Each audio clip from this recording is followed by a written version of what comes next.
ಯುವಕರು ಮತ್ತು ಸಿನಿ ಪ್ರಿಯರಿಗೆ ಹೆಚ್ಚು ಪರಿಚಯವಿರುವ ಹೆಸರು ಅಂದರೆ ಚೈತ್ರಾ ಪ್ರವೀಣ್. ಕೇವಲ ನಟನೆಯ ಮಾತ್ರವಲ್ಲದೆ ತನ್ನ ಉಡುಗೆ ತೊಡುಗೆಯಿಂದಲೂ ಹೆಚ್ಚು ಸದ್ದು ಮಾಡುವ ಚೈತ್ರಾ ತಮ್ಮ ಹೊಸ cinema LLB life line of bachelors ಪ್ರಚಾರದ ಇವೆಂಟ್ನಲ್ಲಿ ಧರಿಸಿದ್ದ ಬೋಲ್ಡ್ ಉಡುಗೆ ಚರ್ಚೆಗೆ ಗ್ರಾಸವಾಗಿದೆ. ಕಪ್ಪು ಬಣ್ಣದ ಸೀರೆಯ ಜೊತೆಗೆ ಚರ್ಮದ ಬಣ್ಣದ ರವಿಕೆ ಧರಿಸಿರುವ ಚೈತ್ರಾ ತುಂಬಾ ಹಾಟ್ ಆಗಿ ಕಾಣ್ತಾ ಇದ್ದಾರೆ.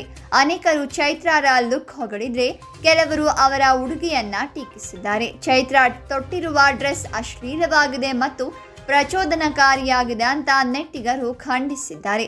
ಇದರ ಬೆನ್ನಲ್ಲೇ ಚೈತ್ರಾ ಕೂಡ ತಮ್ಮ ವಿರುದ್ಧದ ಟೀಕೆಗಳಿಗೆ ಪ್ರತಿಕ್ರಿಯೆ ಸಹ ನೀಡಿದ್ದಾರೆ. ನಾನೆಂದಿಗೂ ವೈರಲ್ ಆಗೋ ಉದ್ದೇಶವನ್ನ ಹೊಂದಿಲ್ಲ. ನಿಮ್ಮೆಲ್ಲರ ಸ್ಪಷ್ಟೀಕರಣಕ್ಕಾಗಿ ಅದು ನನ್ನ ತಾಯಿಯ ಸೀರೆಯಾಗಿದೆ.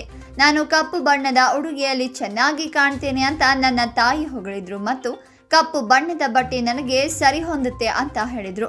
ಆದರೆ ನೃತ್ಯದ ವಿಷಯಕ್ಕೆ ಬಂದಾಗ ಸೀರೆ ಜಾರಿ ಬೀಳೋ ಅಪಾಯದ ಬಗ್ಗೆ ನನಗೆ ಅರಿವಾಯಿತು. ಹೀಗೆ ಹೊಕ್ಕಳನ್ನ ಬಹಿರಂಗ ಪಡಿಸಿದೆ.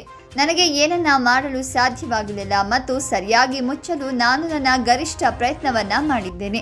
ನಾನು ಸೀರೆಯನ್ನ ಹೆಚ್ಚು ಪ್ರೀತಿಸ್ತೀನಿ. ಸೀರೆಯು ಹೆಣ್ಣಿನ ಸೌಂದರ್ಯವನ್ನ ಅತ್ಯುತ್ತಮವಾಗಿ ಹೊರತರುತ್ತೆ. ನಾನು ಹೆಚ್ಚು ಪ್ರೀತಿಸುವ ಕೋಯಿಕೋಡ್ಗೆ ಅಪಖ್ಯಾತಿ ತಂದಿದ್ದೇನೆ ಅಂತ ಯಾರೋ ಹೇಳಿದಾಗ ನನಗೆ ತುಂಬಾ ನೋವಾಯಿತು ಅಂತ ಚೈತ್ರಾ ಪ್ರವೀಣ್ ಹೇಳಿಕೊಂಡಿದ್ದಾರೆ.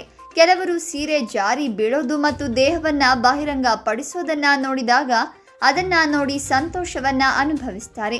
ಈ ವಿಚಾರದಲ್ಲಿ ಯಾರು ಏನು ಮಾಡಲು ಸಾಧ್ಯವಿಲ್ಲ ಅಂತ ಚೈತ್ರಾ ಅವರು ಟೀಕೆಗಳ ಮಾತಿಗೆ ತಮ್ಮ ಉತ್ತರವನ್ನ ನೀಡಿದ್ದಾರೆ.